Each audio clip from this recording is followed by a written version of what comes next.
relief. Relief that our human trafficking squad is so successful and these operations are so successful. And last week we were able to rescue 2 human trafficking victims. Gratitude. I'm extremely grateful that we have a human trafficking squad that's relentless. I'm grateful that we have partnerships with organizations like Sail Freedom. So when we do identify victims, when we are able to convince these human trafficking victims to have the courage, to have the strength to say enough is enough, we have a resource that we can give them to give them that new lease on life. And determination. I am determined to eradicate human trafficking in the Tampa Bay area and apprehend anyone who believes it's okay to traffic another human being for sex. We will not stop. Recently, our human trafficking squad conducted an undercover operation to identify victims of human trafficking and apprehend their traffickers. And they did just that. Our first survivor is barely 20 years of age. She met her trafficker on a dating app. He reached out to her and convinced her, enticed her to move from Jacksonville to Tampa with the false promise of a better way of life. He immediately exploited her insecurities and vulnerabilities. He immediately took total control of every aspect of her life. She had a daily quota that she had to meet. She had to earn at least $1,000 a day. And when she didn't, she was physically struck, violently and sexually abused even more. Our undercovers placed an ad on the dark web for an escort service. Her and her trafficker responded to this web and arrived at one of the motels. She comes up to the room, and when she was met with our human traffickers, when she was met with our human trafficking squad, she immediately broke down. She immediately became overwhelmed with emotion, confessing that she was being trafficked against her will. We walked downstairs to the lobby where her trafficker, 31-year-old Ronell Fentress, was anxiously awaiting for her and her money. He was placed under arrest. He is charged with human trafficking, deriving proceeds from prostitution, forcing another to become a prostitute, and violation of probation, fleeing to elude. He's an early releasee from prison. He is no stranger to trouble. He has 19 felony charges with 3 felony convictions and has served some time in federal prison. My hope is that he will never be afforded the opportunity to be released from prison ever again. Our second case is like a plot out of a scary movie. It is that horrible. Our second survivor, this victim, has been trafficked for over the last 15 years.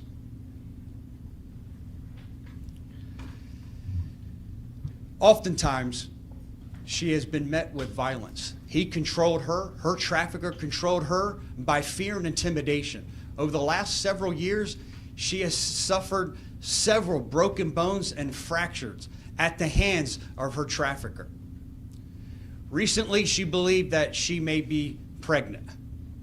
She begged her trafficker to be able to sustain from any type of sex trade because she thought she was pregnant. His response, he violently struck her in the abdomen area, trying to do everything he could to terminate that pregnancy. He battered her to the point where she had to go to Tampa General Hospital for medical care. That's where the medical staff contacted our deputy, the Hillsborough County Sheriff's Office. One of our deputies, and thankfully all of them have extensive training in identifying the symptoms of someone who may be trafficked, responded. After a short interview, he had that suspicion she may be a victim of human trafficking. This deputy took the initiative to contact the human trafficking squad. They arrived, they met with her, and did confirm that she is a victim of human trafficking and has been for the last 15 years. The nightmare has ended for both of these women. The moment that they met our human trafficking squad, they now will be afforded a new lease on life.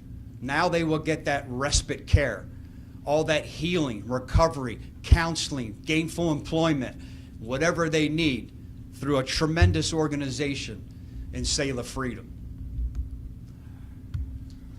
Our trafficker in this case is 42-year-old Vanzini Hansel. He is being charged with human trafficking, deriving proceeds from prostitution, forcing another to become a prostitute, and felony battery. He has been arrested in Pasco County. To no one's surprise, he is no stranger either to any type of trouble. 37 prior felony charges, 10 felony convictions. It is my hope that this individual spends the rest of his life behind bars and is never, ever afforded the opportunity to terrorize another human being. I have to thank, because I'm standing here in awe of the strength and courage of these two women for coming forward, for saying that enough is enough. There is a better and different way of life. To anyone out there who continues to traffic another human being for sex, let this be once again just another warning that our efforts are relentless. We will not stop. We have a human trafficking squad and an office filled with extremely talented individuals. The odds are against you. We will find you. Do not traffic another human being in this Tampa Bay area, because if and when you do, you will be caught, and you will, with the help of our state attorney, spend the rest of your life behind bars, exactly where you belong.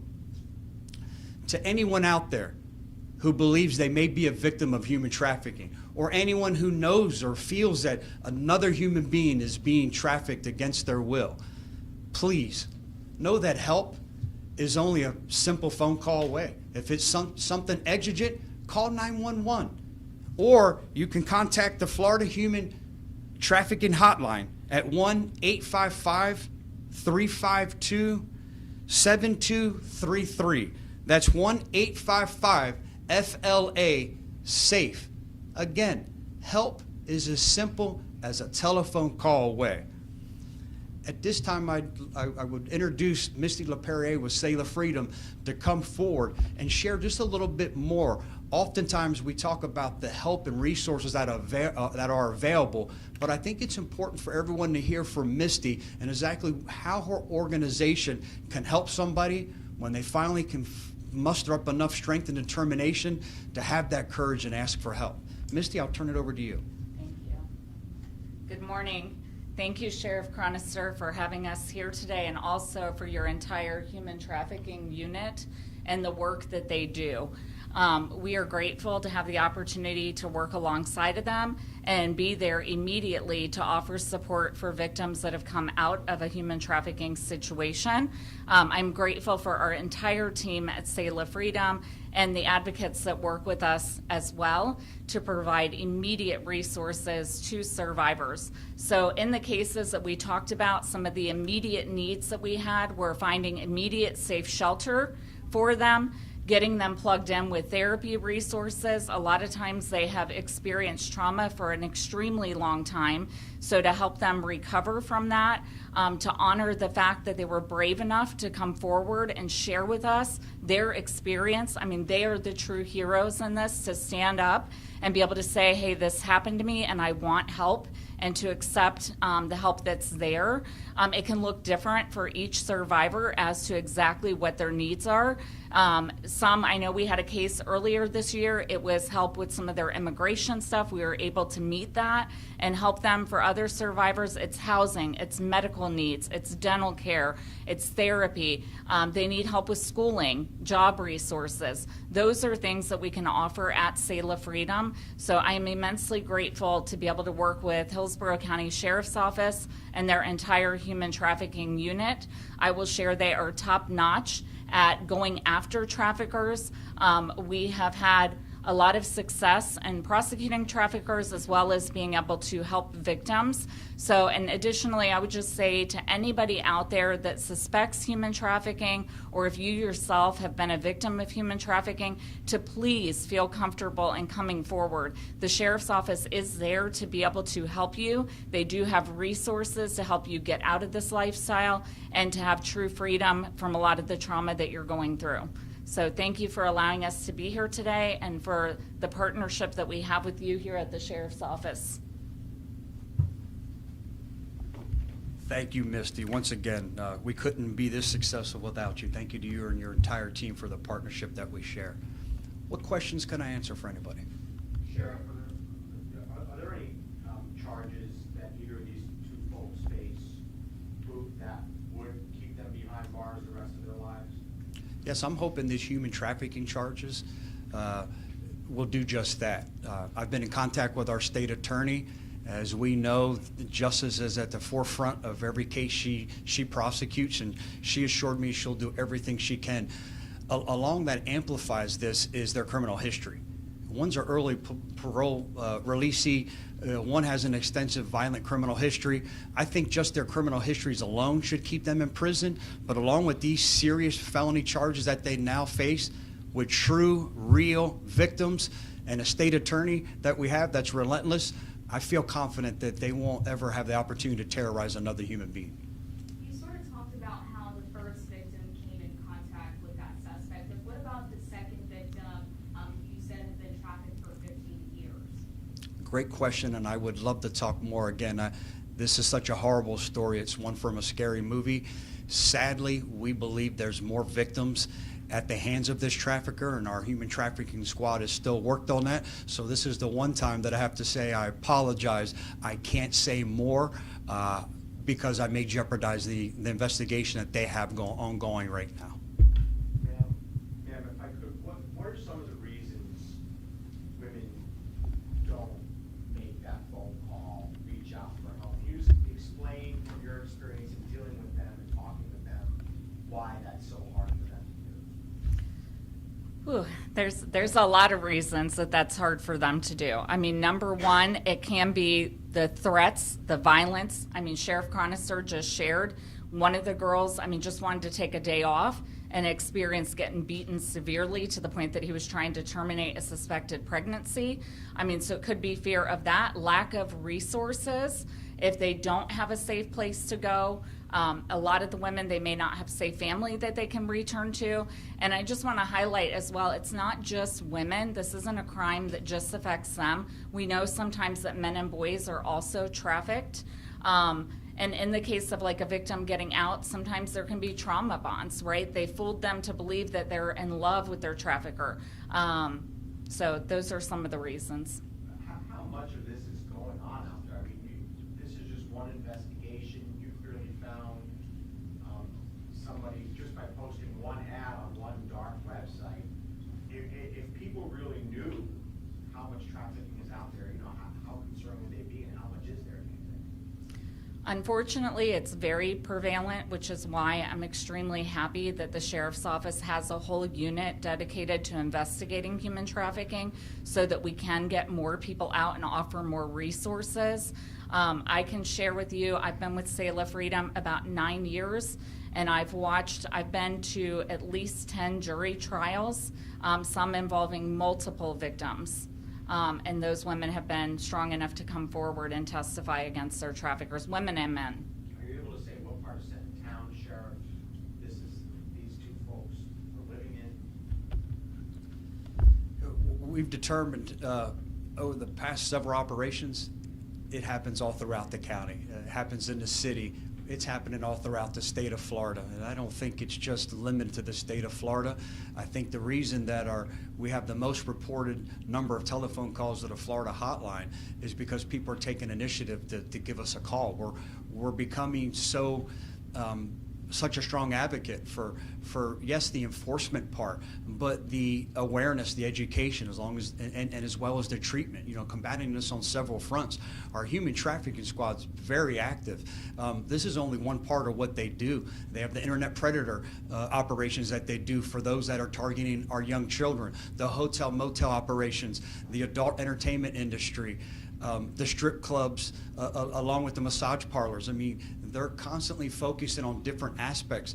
Human trafficking is a very complex problem. We've had some success at the massage parlors. We've had some success on the websites. We've had a lot of success, too much success with the internet predator unit, with those targeting our children. That's why we continue to see that, yes, everyone says Florida's such a hot spot for human trafficking, but I think it's because we're so active. We're so active in our education awareness efforts as well as our enforcement efforts. That's why we're seeing more and more people are feeling more comfortable, knowing that there's a different and better way of life. They're mustering that strength and courage. They're calling us, and it's happening. And I couldn't be happier. Last question. Sheriff, are there any signs that people can look out for a person that may possibly be being human trafficked? Is there anything that, the public can do or take a look at to, make a report? Great question. The biggest sign that we're seeing is when you ask someone a question. If you see someone out at a restaurant, if you see someone at a hotel, you see someone that's out, and that person you ask a question is never allowed to answer their own question. Everything that is asked has to go through their trafficker. That's the biggest identifying sign that we're seeing. We had a stolen car, and our deputies did a good job recovering the stolen car, and both of them were arrested. It was her trafficker and the victim of human trafficking, but the deputy felt something was wrong because every time he would ask her a question, she was looking at the trafficker. She wasn't allowed to ask her own questions or answer her own questions. That's the biggest sign. People who aren't free to move and free to speak on their own. That's the biggest sign you'll see. When you ask someone a question and they have to look at someone else because they're not allowed to answer, because they're in such fear and intimidation of this psychological and physical abuse, there you're going to have your answers.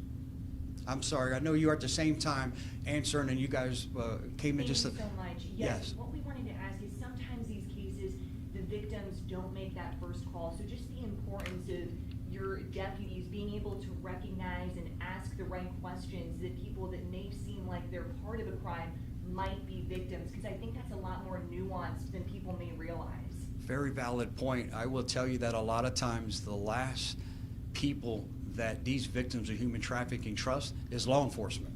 And when we first started this almost 6 years ago, when I became the sheriff and I saw what was happening in Atlanta preparing for the Super Bowl, or during the Super Bowl there, and I knew we had to become a little more active as the Super Bowl was preparing to come here 2 years later, we knew that we had to become more active, and we saw individuals who were feeling more comfortable coming forward.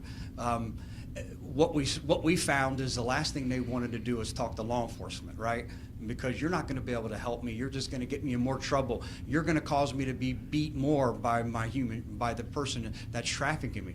That's why when I stand here today and tell you how proud and grateful I am to partner with organizations like Sail Freedom, they were a game changer for us, because some of their staff are people who used to be victims of human trafficking themselves, and now they're advocating, they're sharing, they're paying it forward by sharing their experiences with other women. So now we have our secret weapon. Now when it comes, Sail Freedom and Misty and her team, when we do these operations, they're with us. So as we make contact with possible victims of human trafficking, they're right there. They're right there on scene. At times, we do the smart thing. We back out and let them have the conversation. We let them have the conversation. They build the rapport. And I think our human trafficking squad, along with other deputies with their advanced training, is starting to learn that the biggest obstacle is building that rapport. And we learned a lot from Misty and her team how to build that rapport. And I think that's why over the last year and now this year, we're rescuing more victims than ever before. And it's a lot goes back to your question, very valid point, is establishing a rapport with individuals, gaining that trust and confidence to take that giant leap forward, knowing that there's a different way of life. I'm sorry, did the second one come from a tip? Are you able to say that? I know you can't say how it was. No, we were contacted by the hospital. We were contacted by the hospital because of the degree of injuries that she sustained. So they contacted the sheriff's office. That's where a deputy came and said, hey, something's not right here. Those signs that we were talking about, there's some signs here. And the human trafficking squad was able to respond along with Misty and her team, establish that rapport. And again, couldn't be more ecstatic and prideful that we rescued another woman out of the grasp and binds and slavery of human trafficking. I'm glad you said that, sorry. No. Thank you, everyone. Have a good day.